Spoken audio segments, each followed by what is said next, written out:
Hi, Bashar. And good day to you. I have a two-parter. The first part is a two-parter. All right, part one. And I know that part two is appropriate. I know it. Part one is a dream that I was awakened from this morning with a thunderous bang outside. Thunderous bang. Right. All right.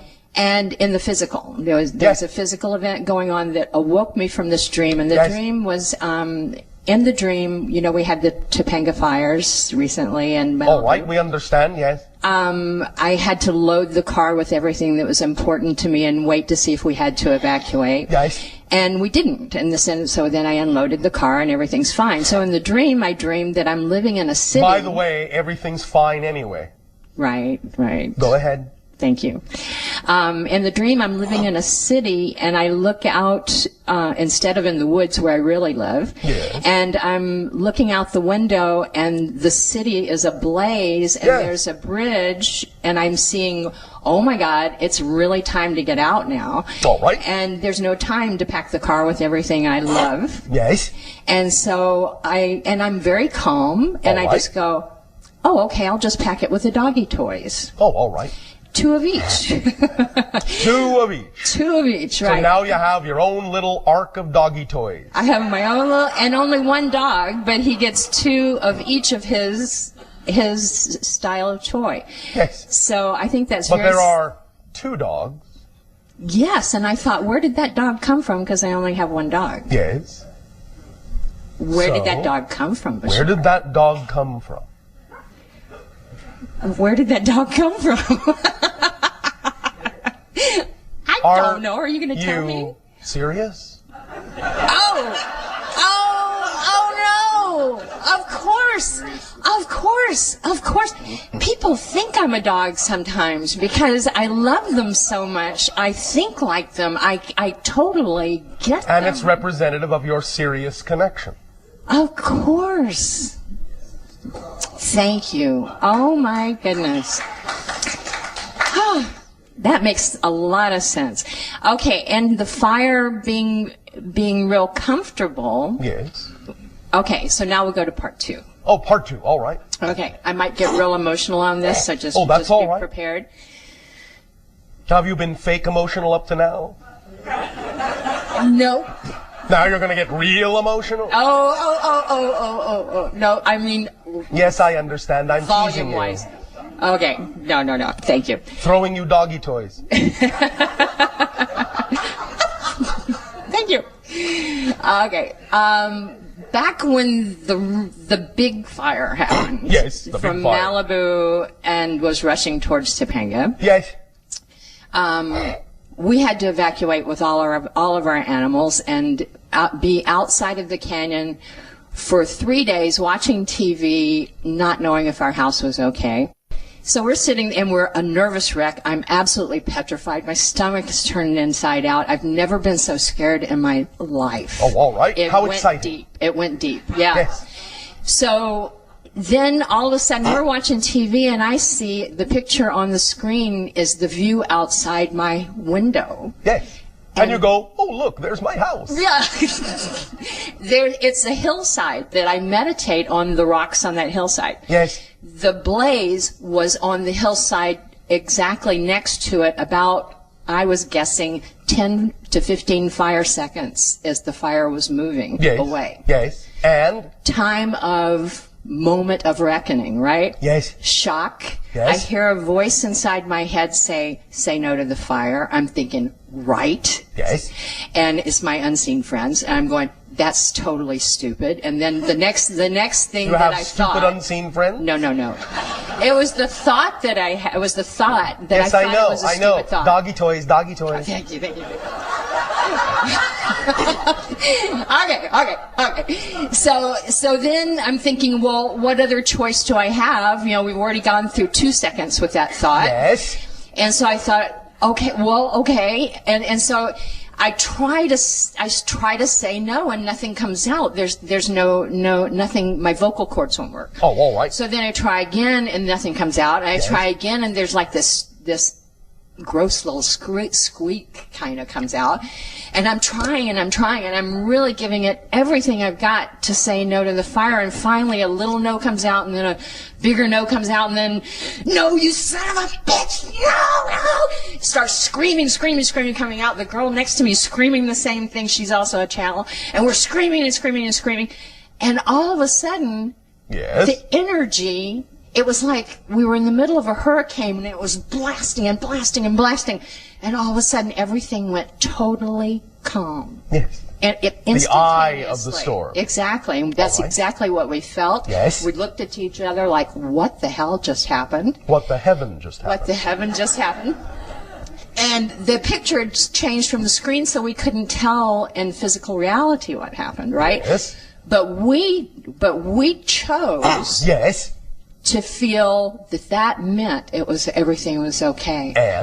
And when we got home 3 days later, they had stopped the fire exactly there. Yes. Exactly. Yes. So now this has been a really big event in my life. Yes. And when I try to share it with people, they get a little overwhelmed. I see. But I think this is the right place to talk about this because... Well, obviously, because you already are. Right. Right. Because obviously there was some big time synchronicity going on there. Oh, yes. And it sounds like your invisible friends threw you a bone. Well, it does, doesn't it? Yes. And it was a life-changing, reality-shattering... Life-changing, yes. Yes. Which means you're not the same person. I have never been the same person in the same reality at all. Uh-huh. So what actually happened? Okay, now here's what I came up with. Yes. And with some help from Tora, came up with, but she didn't give me the whole thing. He didn't give me the whole thing. Understood. Okay. Because there's this outside reality occurring. There is? Well, I'm not going to be able to get through this without you bumping me, are you? Okay. All right. Do you want me to relax the leash a little bit? A tad, yes. Please. All right. Go ahead, run around. Chase your tail for a while.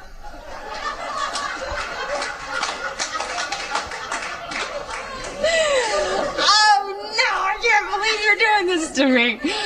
Okay. Where was I? Okay, why? Fetch. Why?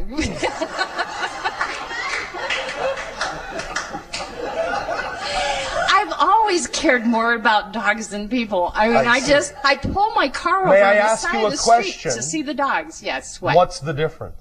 What's the difference? Yes. I don't know. There's the big puppy dog eyes. They just get me. They just get me. What's the difference? All right, we'll go on with your story. Okay. That's another time. Okay, so when I talked to Tora about it about a week later after the fires, I said, this is what happened. What do you think? He said, well, you didn't stop the fire with your anger, Victoria. Yes. You stopped the fire with your love. And I went, yeah, I can see that the love was under the anger. Okay. And then I was thinking later. Yes. And I thought, it also felt like there was kind of a divine intervention in some way. Well, that's what I wanted to clarify, because I needed that to put there. Based on what we have talked about the nature of the structure of existence, do you understand what obviously happened? I already just gave you a clue. You're not the same person, not in the same reality. I changed that reality because I chose... No, what? You didn't change the reality. You shifted to another one, representative of your preferential state of being. You tunneled through, with your energy, that eye of the storm feeling was literally you tunneling through, shifting your frequency from one reality to another that simultaneously coexist, parallel reality. One reality in which the fire swept through that area, taking everything with it. Another in which the fire stops at that point. You shifted to the reality in which the fire stops. So I didn't stop it? I just shifted realities? Stop it. It's already existing in every possible configuration that it can. Oh. It's not about changing the outer reality, because there isn't one. It's about changing the inner reality and experiencing the result reflected back to you of the new reality you have taken yourself to. So all that emotion that was going on in me, that was the turmoil and the terrifiedness of the 3 days, Yes. and the trying to then access my vocal cords, Yes. and having such difficulty doing Yes. that, was a physical part of shifting that. Yes. Yes. Cool. Yes. Cool. Remember, we have talked about the idea that oftentimes shifting from one dimension to another will actually experience a little bit of what you might call temporary paralysis, because you're attempting to still work in one dimension when you're no longer there. So as soon as you hit the eye of the storm, you were free. In that sense, you had made the shift. You were now working in a new dimension, a new parallel reality, where you had finally let go of all the things that belonged in the old reality that no longer work. And then you could speak. And then the experience of the fires got less each time. Yes. Even in the dream. In the dream Yes. state, it got Yes. less. Yes. Even As though it you was shift right your outside the realities in window. that direction, that can be one result. Yes. But then it has more to it than that, because Well, of it's course. not just fires. It's No. it's It's everything. It's But everything. that's your focus. That's what you're using as your transformational crucible symbol. which is what fire is. Yes. Right. Does this help? Yeah. Are you proud that you have arrived at this realization? Proud? Oh, that's an interesting word. Yes. It's all right. I'm not going to put a negative spin on it. Okay. Am I proud? Do you feel good and appropriate that you have arrived Oh, at I this feel realization? ecstatic. Thank you. But proud threw me a little bit. All right. Why? Why? Yes. Because I'm kind of been taught that proud is not really a good emotion to have. I see. You think it comes with arrogance and negative ego. Yeah. It can. Yeah. Doesn't have to. Right. Oh, Pride in the positive sense can also simply be the recognition of your own beauty. You understand? The recognition of your belonging to all that is. oh, thank you. That you because- acknowledge and accept and own yourself completely. It can be that too. Without that negative tinge Without to the it. negative idea. Yeah. Thank you, because I haven't been willing to let myself do that Well, because all right. of that Are definition. you willing to now? Oh, yeah. Then. Oh, yeah. I'll work on All it. right. Yeah. Then, has this helped? Yes. So much. Thank you. Then you may please take a bow wow.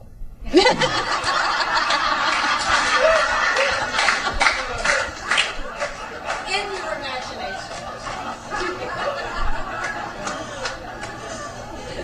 Well, you can say it however you wish. Bow, wow.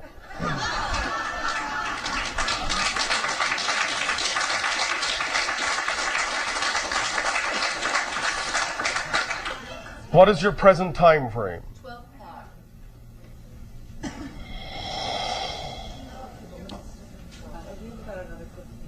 We have whatever time we say we have. Oh, yes. You may continue briefly. Thank you, Bashar. Thank you for the motion with the dot. Yes. And the meditation this morning. It really shifted me, or allowed me to shift Thank you. rather dramatically from where I've been stuck for the last few years, All or right. allowed myself to be. Thank you. And really remember where I was and how I could move forward. All right. And I have a question. Yes. I hope that you can give me some insight as to the numbers. Last night, during the lottery, I was drawn number 3 of 10. Yes. And my parking ticket, the numerical value on the number on the ticket was 201020. All right. And so there's two 20s that keep representing themselves. And I have these numbers represented all the time. Synchronistically. Synchronistically. Is this a positive synchronicity? Do you want it to be? I do. Well, then it is. Okay. My question is, this session has really helped me to shift. Do you feel that it could be a copy of it could be received positively by the individual known to you as Dawn? A copy of it could be received positively? Yeah. There is always a positive way to do anything. Okay. The individuals must simply assess for themselves what methodology represents the idea of the expression of positive reality for them. Right, but I would be sending it unconditionally, but do you perceive that it would be received? We cannot make that determination. It by is the up individual. to Dawn. Okay. Okay, thank you. Thank you. I really just, I mean, it's been absolutely amazing this morning. Thank you. All right, thank you. Are you still exploring democracy? Absolutely. Did you find the difference between democracy and republic? No, not as of yet. Shall I help? Please. A democracy is that which allows for an unlimited majority to rule, but absolutely provides no basis for the protection of individual or minority rights. A republic allows there to be a democratic process of voting, but through a constitution imposes controls on the majority to allow for individual and minority rights. Now, which do you prefer? Honestly, I think I prefer true democracy. I have just told you the difference. Right. So you are saying that you are in favor of an unlimited majority with absolutely no regard for individual or minority rights? Yes. Why? Because the will of the people should be the will of the planet. But you see, the idea is the will of the people are expressed in a constitution, not in a majority system.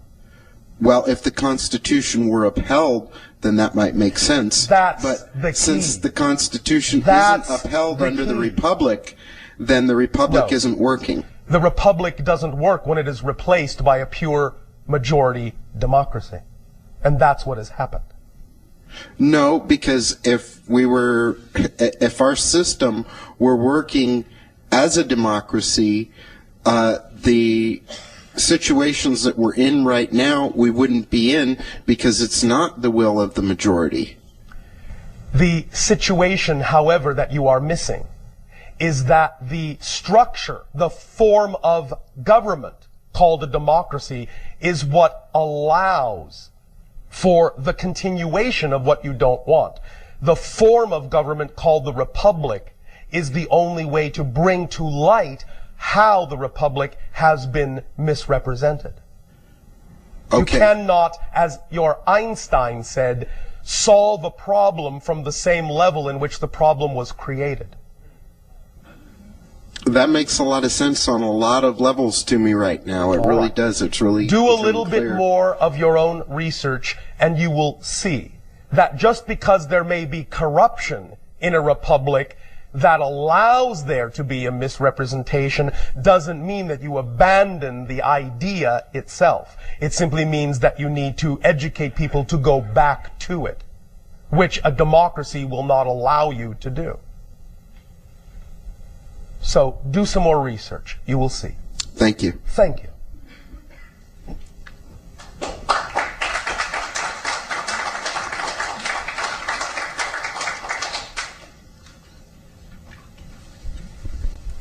Hello and good day, Bashar. And to you, good day. Thank you. I just want to tell my experience and see what you... Speak up and be bold so that all may hear what you have to share. In 2004... Yes. I think I was in Baton Rouge, Louisiana around then. You think? No, I wasn't. All right. You are en route to? No, I wasn't en route. I was at work, actually. You were at work? Yeah. All right. And I had an experience where out of the nothingness, this pure intelligence came out. Yes. I can't describe it. Yes. All I can say was pure absolute consciousness. And what was the effect of this experience? Well, I noticed that myself inside of it, well, my I am presence, it was like me looking back at myself. Yes.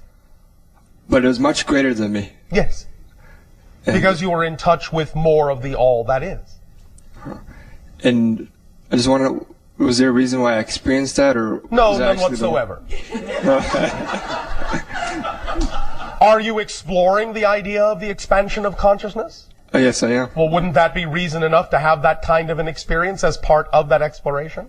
Oh, yes, it would. Yeah. Well, does it have to be more complicated than that? No. Is that sufficient? Yes, yes. Are you sure? Yes. All right. Does it feel good? It feels really good, yeah. All right.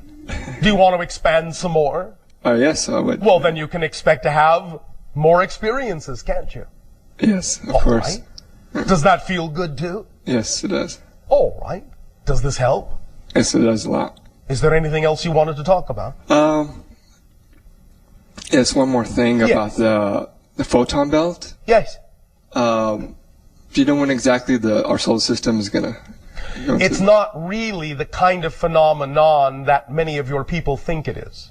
It's simply the leading edge of the collective consciousness wave that represents the crossing of a threshold expressed in electromagnetic terms in your physical reality.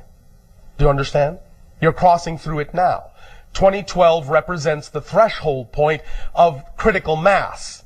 Oh, I see. Okay. Does that help? Yes. So where were you? Just that. Okay. I understand. It's the leading edge of the collective consciousness that desires a shift.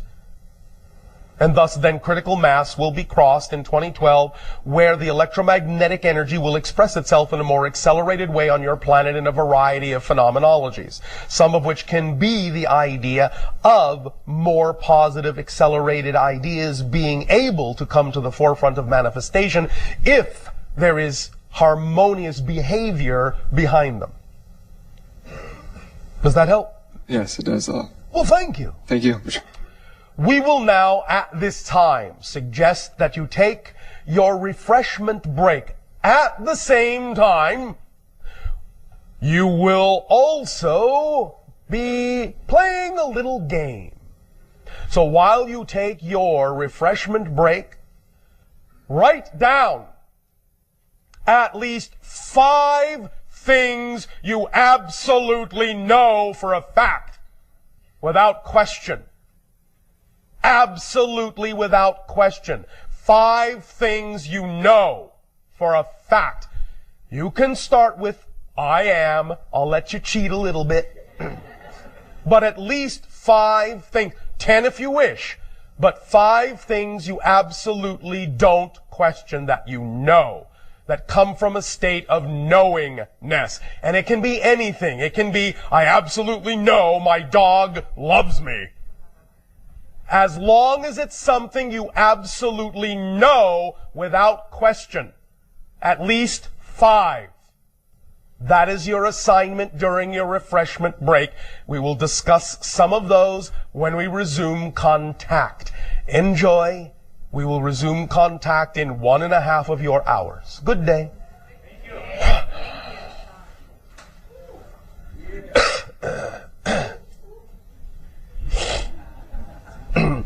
How's it going? Good day, Bashar. And to you, good day. I would like to start with mathematics. Mathematics.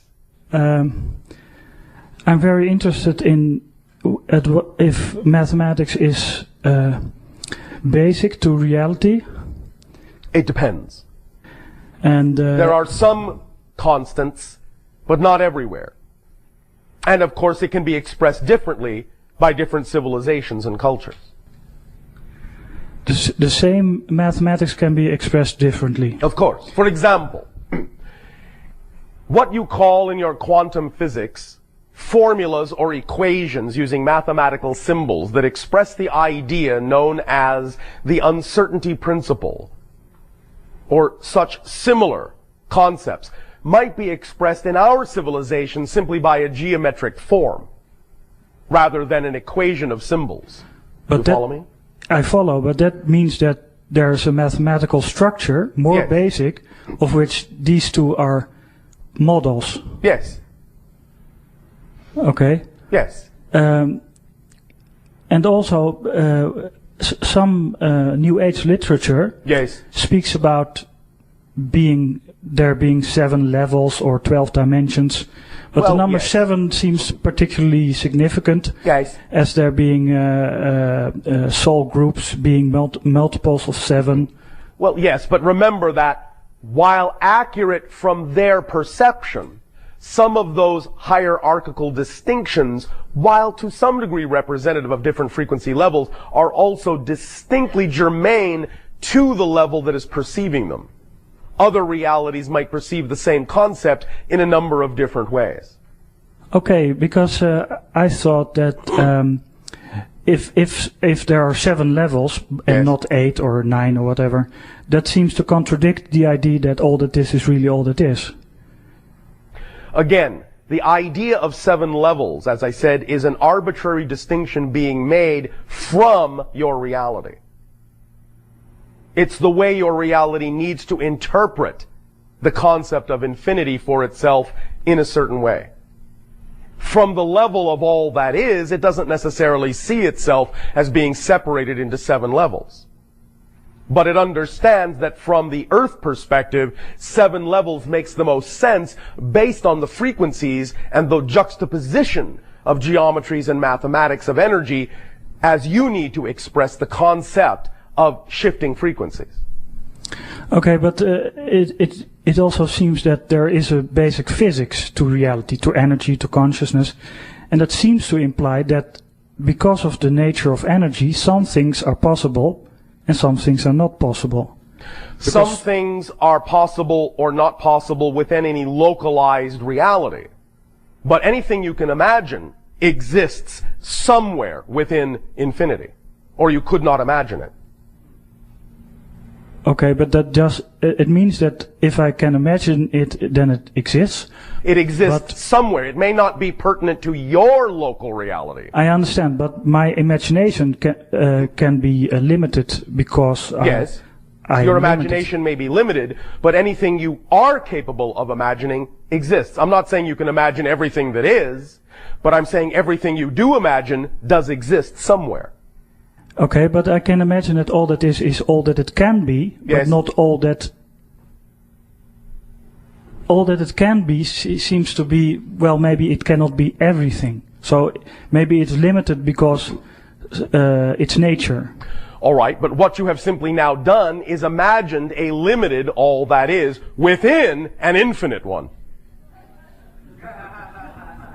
You see, you have created a localized representation within an infinite one. Okay. That's what you've done with your imagination. Yes, of course, you can imagine a limited all that is. And that exists within the infinite one. Okay. Does it also mean that there's no limit to how good you can feel? Well, that is a relatively subjective thing.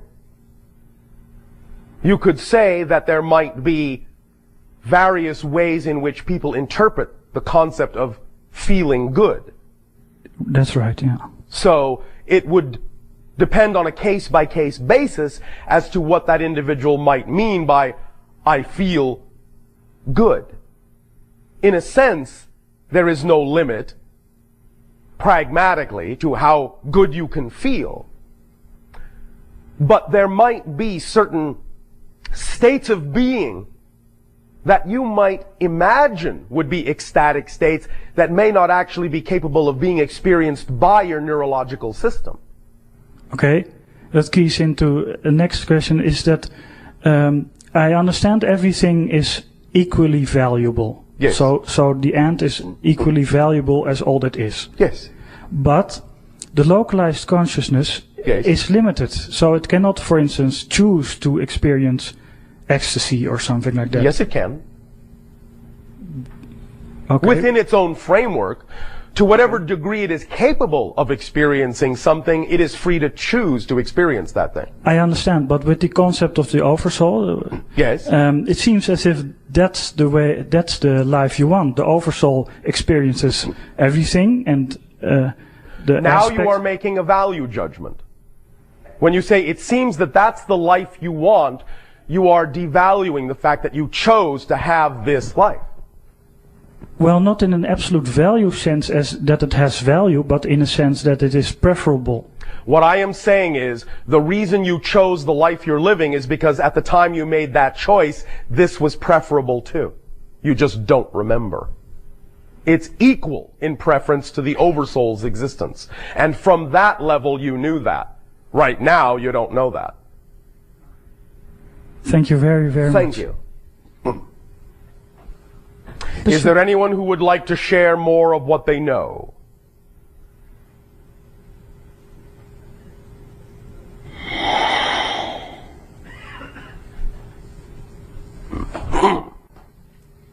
Hi, Bashar. And to you, good day. What do you know for sure? What do I know through your teachings? And so No, I thank just you. what do you know? Okay. Doesn't matter how you know it. Through me, through anything. What do you know? I know that I'm multidimensional. All right. I know. How do you know that? I just know. All right. There's no doubt, there's no question There's for no you doubt. at this point in your life. Right. It is an absolute certainty for you. Yes. Thank you. What else do you know? Reality is an illusion. I know. Yet the experience of it is real. All right. What else do you know? I know that I'm consciousness in the form, this human form, and with this particular personality. Yes. And that my reality is shaped by my beliefs. All right. And I'm working hard to change this. And that. And you know you're what? You know you're working hard? Well, right. I know that. All right. With a lot of certainty. All right. And finally, recently, I know I'm loved unconditionally by all that is. Thank you. Is this state of knowing capable thus then of being applied to other areas of your life where you feel more uncertain? Yes. All right. You know that too then? Yes. All right. Anything else you want to squeak in there that you know for sure? Not that I can think of right now. All right. So at this moment, you know that you don't know anything else. For sure. Correct? That's correct. So that's something else you know. Yes. Thank you. Let's be thorough after all. Okay. Is there something you wish to share? In terms of questions? If you wish. Oh, okay. Yes, first of all, I did also want to thank you, of course, for the interaction, send you infinite love, and that every moment spent with you, each and every moment, is a pleasure. With you all as well. Yes. Or we wouldn't do it. Thank you. I also wanted to first share that the impact of what you presented earlier in terms of the I am message. Yes. Because not only did it help with the knowingness, but Yes. it helped me to realize the importance of the energy behind words and right. phrases and symbols and sound and whatnot. All right. It really. Thank you. All of you together, I am. I am. Just a reminder of how simple it is to be in a knowing state. And it's interesting because there was a time when I couldn't say those words. I was a little hesitant and maybe even a little fearful, Yes. as if I didn't want to reach that point. So. Yes. Okay.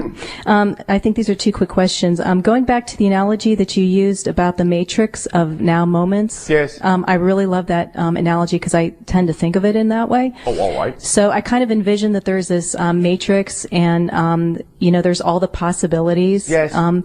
And just as an example, I'm preparing for an interview for a job. Yes. And say that in that matrix, there's a particular path, that I've been moving along. And there's going to be one of those moments that's the interview. Yes. And whatever energy I bring into that particular moment. Yes. My question is, since I'm interacting with another consciousness. So to speak. Okay. Well, that's part of it too, because if we're all one, I'm trying to figure this out. Remember, it's this and that, not this or that. You are interacting with another consciousness, and you're also interacting with your own only. Okay. Because any other consciousness you interact with, you still have to create your version of in your reality in order to perceive it. Right. Right. So in other words, is it saying that we can kind of pick and choose literally the reality that we want to have? So I can pick that now moment that I want to have in the time of the interview? Gosh, I guess so. I guess that's what we've been saying for, 24 of your years. Okay. Yes. Okay. Choose. Yes. Choose. Without expectation. But now why do you say that? Because we understand that the mechanisms of your personality will often think, I can choose for this to come out exactly this way with this outcome, this consequence, this result. Mm-hmm. Not understanding that the moment you do that, often what you're doing is actually limiting yourself, judging yourself, shutting the doors to the way in which the manifestation could actually occur in a greater form than you ever imagined. Okay. So go into the moment, being the moment, because that's the moment you want to be, not because of what you think that moment will get you. Okay. Because when you do that, you are doing what? You are conditionalizing infinity. You are putting conditions on infinity. Saying, I only want it to come out this way. If it doesn't come out this way, my life's not working. Okay. And then you take yourself out of the state. The only purpose for being in the state you prefer to be in is to be in the state you prefer to be in. Okay. Circumstances don't matter. Only your state of being matters. Very good. Does that help? It certainly does. Thank you. Thank you. And one last question. Yes. This refers to what I'm going to call for the moment the back end part of the mechanism for physical healing. The back end part of the mechanism. The front end is, recently you described permission slips, and so I understand what you were saying there, and say that a person wants to do some physical healing, and they could either choose perhaps an allopathic form or a holistic form, say detoxification, or even energy healing. And this is the reason why I lead to this question. So the person's frequency, their belief system, will determine which option they choose. And then you were also describing that it's really, all those methods are valid, but it's the power that we put behind, our belief and the method that we choose that actually generates the healing. Did I understand that correctly? The idea is that you give off a frequency.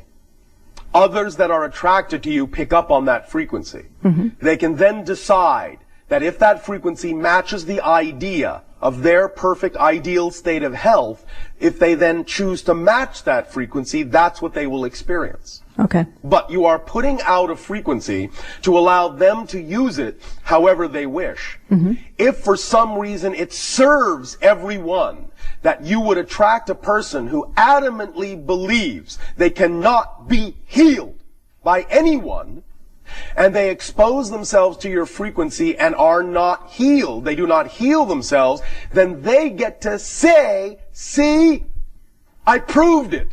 My belief stands. And you have helped them reinforce a belief that they have chosen to hold on to by them not allowing themselves to be healed. So you have still served them.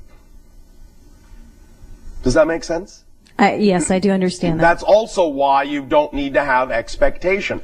Because you don't necessarily need to know what anyone else's agenda is in coming to you. They may come to you to reinforce a belief they simply don't want to give up. But you've still helped them by helping them do what they want to do. Now, that may not happen in the majority of cases, but you have to allow for it because that's valid for them. Make sense? Yes. Now, what I was referring to is kind of like the back end of the mechanism. Yes. Like with energy healing, if a person believes that will heal them. Yes. And it truly does. What my question is, from that belief to our physical body, which has its own consciousness. Yes. I was wondering what that mechanism is. In other words, is it that the power of the belief and the intention actually, more or less, I'm using these words loosely, sends instructions to the consciousness of the physical body that, it is a form of communication, yes. Okay. It's a pattern of energy that then, if harmonized with, will create certain results, yes. And since the physical body, or as the way we understand it, breaks down to, I'll just say, subatomic particles and whatnot. So each one has its own consciousness and intelligence. Absolutely. And because the physical body is integrated, then it all heals together. It works together. Yeah, okay. Or not, Okay. if that serves a purpose. Okay. Now, with regard to, again, the belief system in healing, do you understand that even in what you call your allopathic medicinal methodologies, the most powerful form of healing known is the placebo? Yes. In fact, actual drug tests are always measured against the placebo, because if the drug is even 5% more effective than the placebo, it's considered extremely effective because the placebo is so effective. Mm-hmm. Do you understand? Yes. The belief system of the person is the most effective thing, and your medical doctors know that. And that's why in doing their drug testing, because the placebo effect is actually responsible for such a high percentage of healing, even if the drug is a little bit better, that's the only criteria they need to say the drug is effective, because if it's no better than the placebo, it's not effective. All right. Because the placebo is so effective. The belief system is so much more effective. Make sense? Oh, yeah. All right. Thank you so much. Thank you. Much love to you. And you as well. All of you take a deep breath. Relax. Take another deep breath. Relax. And one more time. Deep breath in. Hold it. Don't let it out. Hold it until you know that if you don't let it out, you're going to pass out. Hold it. Oh, all right, let it out. Doesn't that feel good? Why does that feel so good? Not just the oxygen. You're centering yourselves, but also you're letting go. Letting go of a state you know will not serve you. So the idea of entering the state of knowingness will feel like a great sigh of release, because you know that any other state other than that is not the ideal state that serves you. It is not your natural state. It is not the state of your true self. It has been said in your literature, know thyself. This is why. What it simply means is take yourself to a place of knowingness. For in that state, not only will you know yourself, not only will you see more clearly all the things, not only will you discern more clearly all the things that are you, but more clearly all the things that are not you. You will know what you are, you will know what you're not, and when you know what you are, you will see, feel, experience more of the connection with the knowing of all that is, that knows you are expressions of the infinite, that knows you are unconditionally loved, that knows your true nature.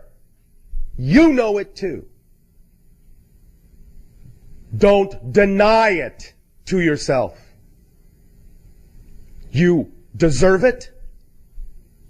Don't deny it to yourself. It is your true essential nature to be in a knowing state. Relax. Relax. Relax. All the things that are not of the knowing state. On a day-to-day, moment-to-moment basis. Relax. Do it. Do it.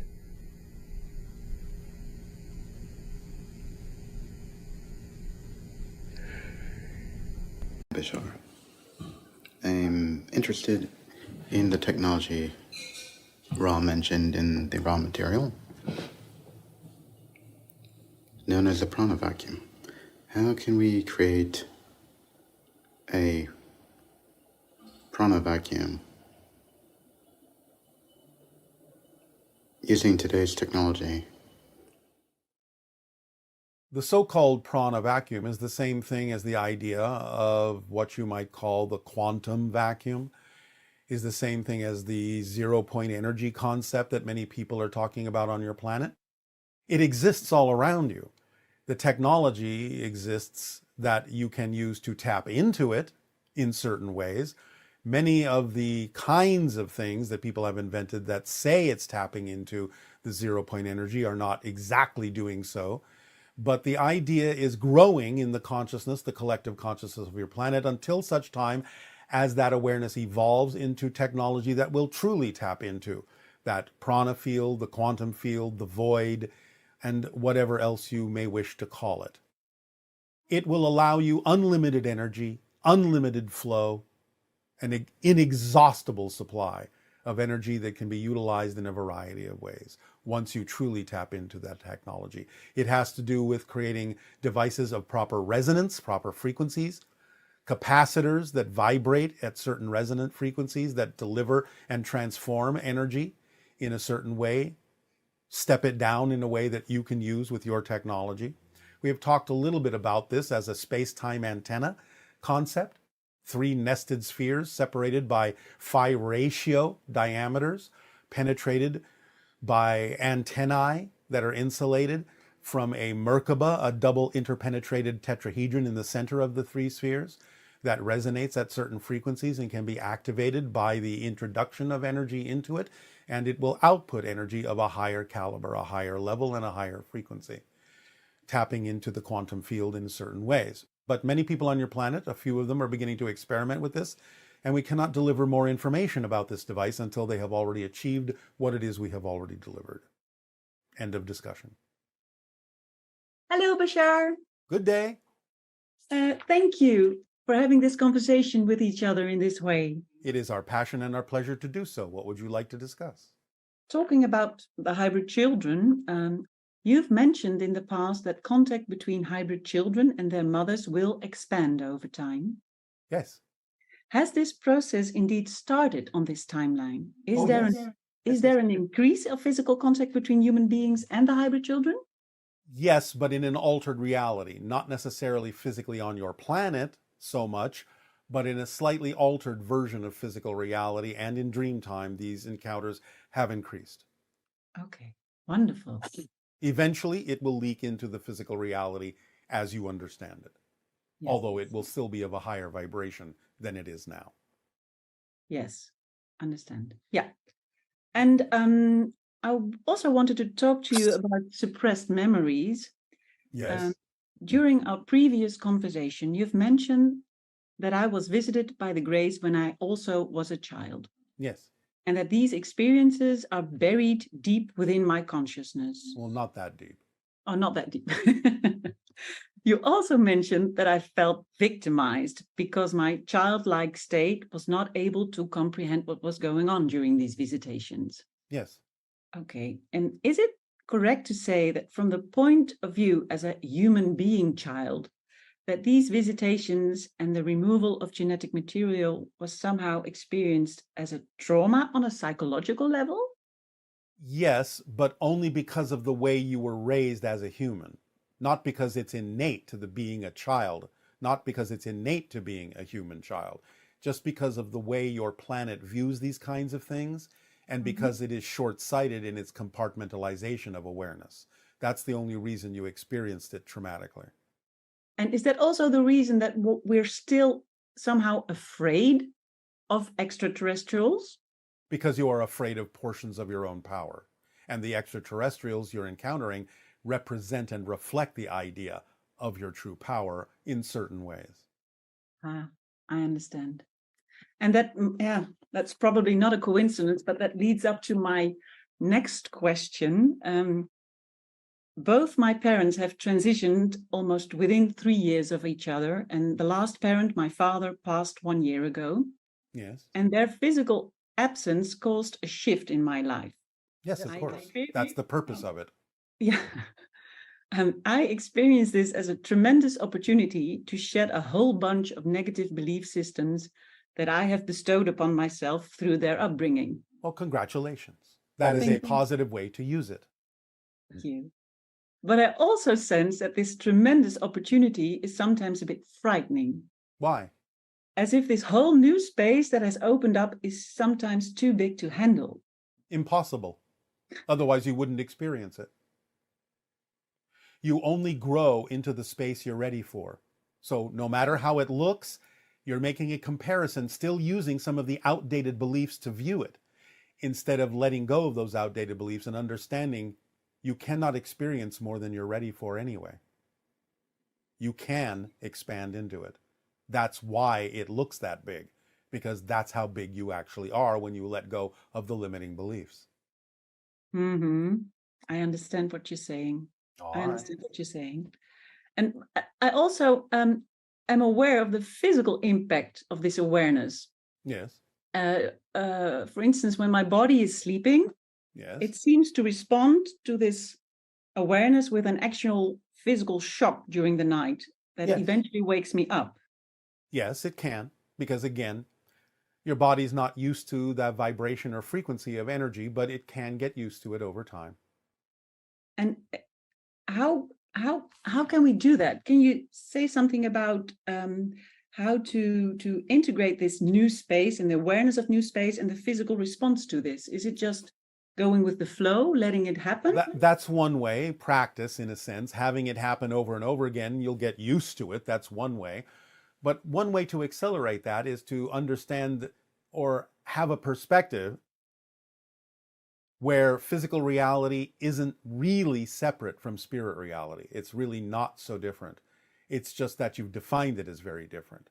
You've placed certain definitions on physical reality that makes it seem so unlike spirit reality, when in fact it's a natural extension of it. Okay, and the physical body that reacts, how can we smoothen that out? Well, this is what I'm telling you. Stop making such a separation in your belief system between the idea of your physical body and your spirit. Your physical body is your spirit in physical terms.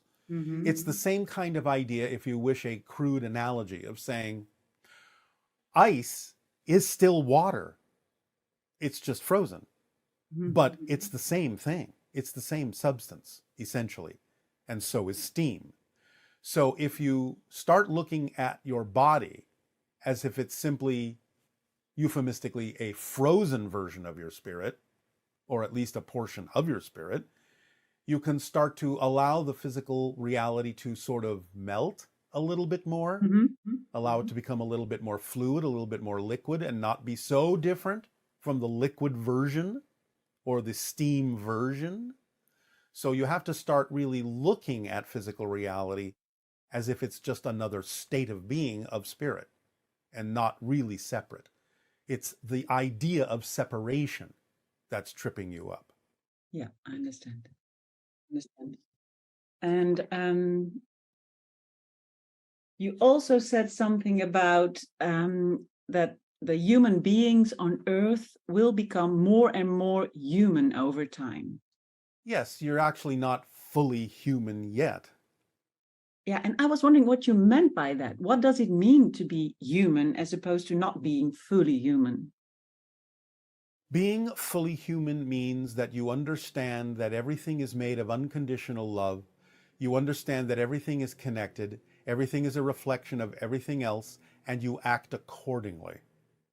Mm-hmm. Yes.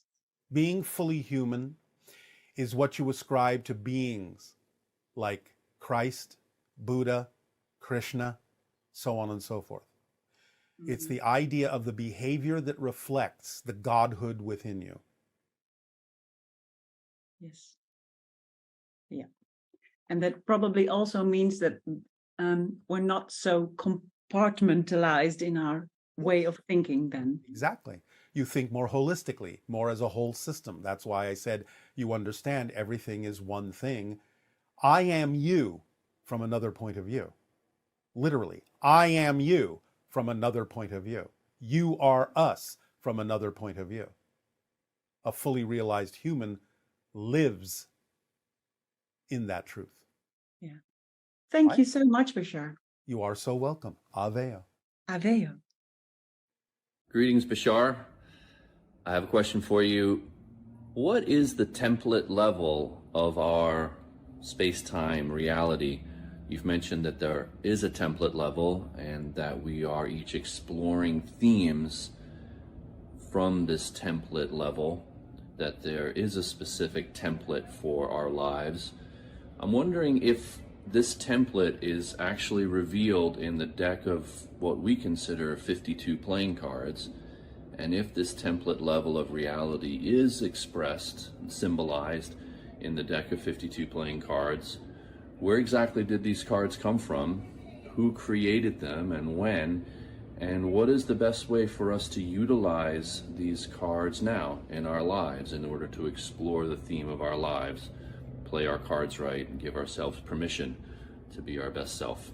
Thanks, Bashar. All 52 are symbolic of the template level because it can be mixed and matched in any number of ways. It's not any one card, it's all of them that represents and symbolizes the template level, which is created by the choices you make in spirit to have a physical experience. So, as above, so below. You use the energy of the consciousness field to arrange certain kinds of blueprints that will manifest physiologically as the theme you will explore in physical reality. And the idea of any kind of permission slip, like a normal deck of cards or tarot cards or any kind of divination system, represents to some degree the idea of the template level. Now, you have some freedom in that with your free will as to how you experience the template you laid out for yourself, and sometimes some things can be altered or shifted. But in general, the choices made by you as a spirit will be played out as the cards you are dealt. But you can shift them around a little bit here and there with your free will, but you will play that game. That's what you decided as a spirit. So that's how the cards represent the idea of the template level in energy that then becomes crystallized down in frequency, down into what you experience as the physical card game that you are playing. Playing the right cards, as you say, is easy when you simply follow the formula. That's the secret to playing your best hand. Hey, how are you, Bashar? Perfect, and you? Yeah, I'm fine. Let's see. My questions are feelings or thoughts the higher priority for manifesting our reality? Because it seems like unresolved feelings manifest over our thoughts. So how are they linked? And this is how it works. First, you begin with beliefs and definitions. What you believe to be true is reinforced by the idea of feeling that it is true, thinking that it is true, and behaving as if it is true. Belief systems use feelings, emotions, thoughts, and behaviors to reinforce the validity and the reality of the belief system because physical reality isn't really real. Therefore, beliefs have to make you believe that it is real, and they do so by reinforcing what you believe to be true with the idea that it feels true, you think it's true, and you behave as if it's true. That's the priority, that's the order in which it happens. You cannot have a behavior, you cannot have a thought, and you cannot have an emotion without first believing or defining that something is true for you. Beliefs are the blueprint that allow you to build the house of your physical reality. So it all starts with that. So when you behave a certain way, when you think certain thoughts, when you feel certain emotions, they all go back to what must I believe to be true about myself in order to feel, think, and behave this way. Does that help you? Yeah, so if I want to change the belief system, the action or how I behave would be the best way to start, and then the feelings and thoughts You would can follow. start from any direction you wish, but in a sense, the most efficient way to change a belief system is to figure out what that belief is telling you, figure out why you're buying into it, because it may simply be a habit that you have because you've been taught to believe this way. It may be that you're getting something out of believing that way because you don't hold on to any belief you don't think serves you. So even if it doesn't seem to serve you, you may have a belief that says that the alternative would be worse than holding on to the beliefs you have, even if they're not comfortable. Because you all want to believe that everything needs to serve you, which is true. It can. But sometimes you have beliefs and you hold on to them even if you know they're not the best beliefs to hold on to, because you have a belief that the alternative would be worse. And therefore you'll still hold on to whatever it is you're holding on to until you change, until you understand that the idea that something worse will happen if you behave more like your true self is a fallacy. So you have to examine why the belief is there to begin with, allow yourself to understand why you're buying into it, and be honest in your self-investigation of what you believe will happen if you actually go in a direction you say you would prefer to. Once you understand that a negative and fear-based belief is simply telling you a story that isn't necessarily true, then you can see that it is nonsensical and illogical, and as soon as it is nonsensical, you will drop it because you don't hold on to things that don't make sense. If you do hold on to things that don't make sense, it's because you have a belief that says it makes more sense than the alternative. This is what we call the motivational mechanism in your psychology as humans. You always, without fail, move in the direction of what you believe serves you. You always, without fail, move away from what you believe does not serve you. So if you see yourself choosing things that you know intellectually don't serve you, it can only mean you've defined it and attached a belief to it that says it's better than the alternative. It serves you better than the alternative. Find out why you believe that, and when you expose the belief and the story it's telling you, you will see that it makes no sense, and it will be dropped. It will be gone. Okay, thank you. Yes. Let's see. The next question is from the soul's perspective.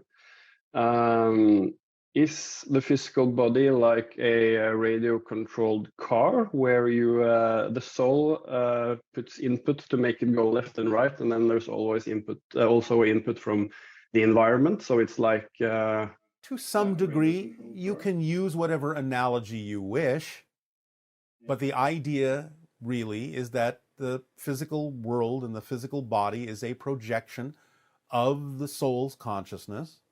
It's like putting on a diving suit. More than the idea of a remote control car, it's like putting on a diving suit or a diving mask and going diving under the ocean. The mask helps you see underneath the ocean clearly. It's not designed to tell you what to do. It's designed to tell you what you're experiencing more clearly. When you leave the physical reality, it's like taking off the diving mask and going back to the surface. So even though you have free will as a physical being, the soul determines what the general trajectory is from its own free will, and that may be what the physical mind thinks of as destiny. In other words, you are the person you are. You will do everything as the person you are. You cannot actually fundamentally change the person that you are, although the personality can shift to a great degree, but it's still happening to you as you think of yourself as a separate autonomous being. So you have the free will to experience the destiny of the soul in any way, shape, or form that the physical mind chooses to, positive, negative, happy, sad, whatever, fast, slow, up, down, but you will walk that path because it was determined by your free will as a soul. Is this helping? Yeah, the diving suit was a much better metaphor than the radio-controlled car. All right. Thank you. Two more questions really fast. Yes. When a soul wants to have an experience here on Earth, and many souls wants to have an experience here on Earth, who gets priority? There is no need for priority because there are a multitude of infinite parallel realities that can have a similar experience. Okay, and then the last question. On your planet, do you fart and do you laugh at your own farts like humans do? We laugh, but we don't eat, so we don't fart. Okay. Yeah, I think that was all. Thank you very much. Right. Thank you, Aveo. Aveo. Good day, Bashar. I would like to know about the Bosnian pyramids, the ones located in Visoko, and like who built them and for what purpose, and anything you can tell me about the pyramids in Visoko in Bosnia. Thank you. Pyramids around your planet at a certain time were all built relatively close to one another in time, around your 10,500 years ago. The idea is that they were energy collectors to balance the Earth that had gone through a catastrophic change when it was impacted by a cometary body that caused the annihilation of your Atlantean civilization. And therefore knowledge and energy was preserved in many pyramids around the planet. And also they were used as an energy balancing system to bring the planet back into alignment so it could recuperate and heal. There are other things that they were used for, but we will not go into that right now. Hello, Bashar. And to you, good day. I'm very excited to be here. Thank you for talking to me. It is our passion and our pleasure. What would you like to discuss? So I've been following my excitement more and more since I kind of started to listen to you speak, and it feels really great. And I've been doing some like bigger and some smaller changes, and I'm following your advice of this thing of basically following my excitement more moment to moment, because there's no like one big thing in that sense. All right, now do remember the entire formula, not just follow your excitement. There's other pieces to it, yes? Yes, I know. All right. And I think what I'm like, one thing that just as an example that I quit one job that I felt like I was not excited about at all. All right. And now I have more free time, which is fun. Yes. And then sometimes I get kind of frustrated with myself because I feel like I sit there and I know that I have all these options to act on, but I kind of don't know what to do. And I wonder yes, if you do. Yes, you do. The idea, again, isn't that complicated. Don't overcomplicate it. If you have different options, decide for yourself which one is not only more attractive, more exciting than any other option, but which one can you act on? Which one can you do something about? If it seems that more than one is equal, you might as well flip a coin. Remember, synchronicity comes to bear in this, because if you flip a coin and say, all right, heads option A, tails option B, and you flip the coin, one of two things might happen. Let's say it lands on tails, option B, and you find yourself going, oh goody. Or you find yourself going, oh, I wish it had been option A instead. Oh, I wish it had been option A. Then you will know that that was the one that was more exciting. Or if you do head down a path that isn't necessarily the most exciting path for you at that moment, synchronicity will create certain circumstances that will turn you around in the correct direction. That's how it works. It's an automatic mechanism. So you don't have to sit there and wonder and be frustrated. Just act on whatever you are capable of acting on that contains more excitement than anything else, as far as you can determine, and let synchronicity guide you with the red light, green light aspect of its being, of its nature, which means it will bring you opportunities you can act on and take further, green light synchronicity. It will prevent you from acting on certain things that are not the correct path for you right now, red light synchronicity, just like you follow your traffic lights when you drive. You understand? Mm. So the starting and stopping is the way synchronicity guides you. No, not right now. Don't act in that direction. act in this direction, whatever you can act on. And you have to use your imagination, be very creative about the idea of what it means to take action on something in every way that you possibly can that has to do with that thing you say excites you. Even if you have to simulate the reality, that's taking an action on it. Let me give you an example that many people on your planet have used. There are many people who you call celebrities that are famous. But you will hear stories from many of them that before they were actually able to literally do what it is that they now do, that they're famous for, they acted it out. They simulated it. Even sometimes going so far for someone who might be a public speaker in an auditorium or a game show host or a late night interviewer as to go into a space, set it up like it's really happening, even to the level of putting fake people in the audience, maybe even just cardboard cutouts, and doing their routine as if it's really happening. Because then you're training your body to get used to the vibration of the reality of that, and that will make you attract it more strongly by doing anything you can to simulate anything you can to take an action in the direction of what excites you more than any other choice. And when we talk about that, it can also be very simple things. We don't mean when we say follow your passion, follow your excitement, that it has to be a grand project or come with trumpets or be a life-spanning career. Ta-da, here's your passion. No. Every day you have little options, simple options. I can take a walk. I can read a book. I can have lunch with a friend. I can watch a movie. Just choose the one that has more attractiveness, more curiosity, more excitement, even just the tiniest bit more that you're able to act on than any other one, and just do that first. You're still following your excitement by doing it on that level, and eventually it will usually snowball through synchronicity to bring you more and more opportunities to act on your passion in bigger and bigger and bigger ways. But the point is, it doesn't really matter if it does or not, because you're still following your excitement just by making sure that every day the options you choose are more exciting than any other option, and taking action on the ones that you can. That's all there is to it. You don't have to make it a big mystery or overcomplicate it or overthink it. That's why you're frustrated. So you're saying I'm frustrated because I am making it way more complicated. Yes. Because I feel like sometimes it's literally that I have like an afternoon off and I'm sitting at home and I don't know, like Then you're not using your creative imagination. Sitting at home. Why are you speaking with us today? Was this more exciting than any other option?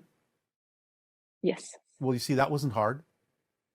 So what will you do after this conversation is over? What are your options after this conversation is over? What are your options? Name some. Probably go to sleep because it's quite late here. All right. Going to sleep can be exciting. That's fine. But let's say it's morning. What would be some of your options? Usually like go for a walk, go to workout. Do you enjoy those things? Are they expressions of your passion? Yes, they are. Are you sure? Because you kind of hesitated. No, I'm sure. All right. Because remember, sometimes you may be sort of doing what excites you, but you may not be doing it in the most exciting way. Because the idea of following your passion requires every component of it to also be the most exciting way. So you can do a thing, but where you're doing it, how you're doing it, when you're doing it, with whom you're doing it, all have to be of that vibration, or you're not really following your passion. So you get to decide the way in which you're actually acting on your excitement. And isn't that an exciting thought? It is actually. All right. So just make sure that whatever it is you choose to do out of the options that you have, whether it's taking a walk or working out, you're doing it in the most exciting way as a whole system. All the components of it are being done in the most exciting way. And if you can't find that one of the components is the most exciting way you would prefer to do it, use your creative imagination to create your exciting way of doing it. Yes? Yeah, I think that what you just said with the creative and yeah, that actually helps a lot. I've never thought about it that way, that I All have right. the power to do that. You do. You do. So Mhm. if that makes things more exciting, then you're on the right path. Yeah. Does this Thank help? you. Yeah, that helped a lot. Yes, it really did. All right. Does that serve you today? Yes. Then we thank you for your interaction. Aveo. Thank you. Have a great day. Of course, always. You too. Thanks. Bye. Why would I have anything else? Sorry? Why would I choose anything else? Oh, yeah, that's makes sense. Yes, I know. That's why I said it. So go I see. and Yes, don't yes. choose what doesn't make sense. I will. Thank you so much, Bashar. It's up to you. Thank you.